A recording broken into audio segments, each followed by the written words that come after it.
ഒരു നാടിൻ്റെ സ്വപ്നത്തിൻ്റെ സാക്ഷാത്കാരമാണിത്.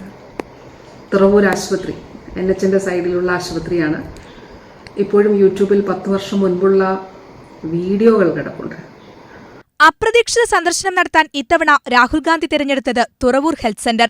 1:30 ആശുപത്രിയിലെത്തിയ രാഹുലിന് ജീവനക്കാരുടെ വക ഊഷ്മള സ്വീകരണം. ആദ്യം അതുലായുഷ് ദേവ് എന്ന കുരുന്നിന് രാഹുൽ ഗാന്ധി പോളിയോ തുള്ളിമരുന്ന് നൽകി. പിന്നെ നഴ്സുമാരോട് അവരുടെ പ്രശ്നങ്ങൾ ചോദിച്ചറിഞ്ഞു. നനച്ചിരിക്കാതെ രാഹുൽ ഗാന്ധിയെ കണ്ട സന്തോഷത്തോടൊപ്പം തങ്ങളുടെ ഏകാശ്രയമായ ആശുപത്രിയുടെ പരാധീനതകൾ ഇനി അധികാരികളുടെ ശ്രദ്ധയിൽപ്പെടുമെന്ന പ്രതീക്ഷയിലുമാണ് തുറവൂരുകാർ.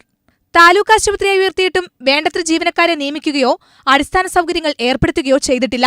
ഡോക്ടർമാര് ഇതില് നമുക്ക് ഉച്ചവരെ നല്ലപോലെ സേവനം കിട്ടുന്നുണ്ടെങ്കിലും ഉച്ചകഴിഞ്ഞിട്ട് വളരെ മോശമായിട്ടുള്ള ഒരു അവസ്ഥയിലാണ്. ആക്സിഡന്റിൽ പെട്ടുവരുന്ന രോഗികളെ പ്രഥമ ശുശ്രൂഷ നൽകുവാൻ പോലുള്ള സൗകര്യം ഇവിടെയില്ല.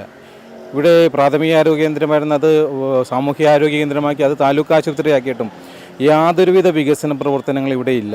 താലൂക്ക് ആശുപത്രിയായി ഉയർത്തിയിട്ടും വികസന പ്രവർത്തനങ്ങൾ മുരടിച്ചു നിൽക്കുന്ന തുറവൂർ ആശുപത്രിക്ക് രാഹുൽ ഗാന്ധിയുടെ സന്ദർശനത്തോടെ ശാപമോക്ഷം ലഭിക്കുമെന്ന പ്രതീക്ഷയിലാണ് നാട്ടുകാർ.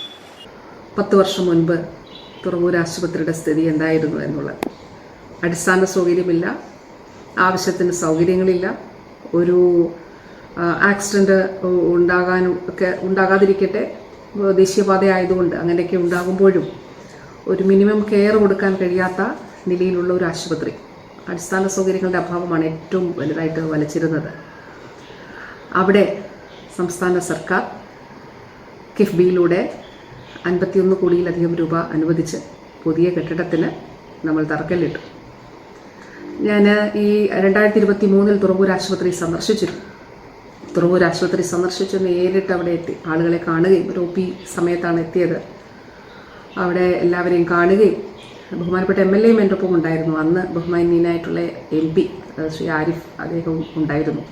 ഈ നിർമ്മാണത്തിന് ഒരുപാട് പ്രതിസന്ധികളും നേരിട്ടു, ഒട്ടേറെ പ്രതിസന്ധികൾ നേരിട്ടു.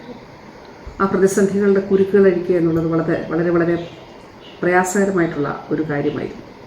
അപ്പോൾ കേരളത്തിൻ്റെ ആരോഗ്യ മേഖലയിൽ ഉണ്ടായ മാറ്റത്തിൻ്റെ ഏറ്റവും നല്ല ഉദാഹരണങ്ങളിൽ ഒന്നാണ് നമ്മുടെ തുറവൂർ.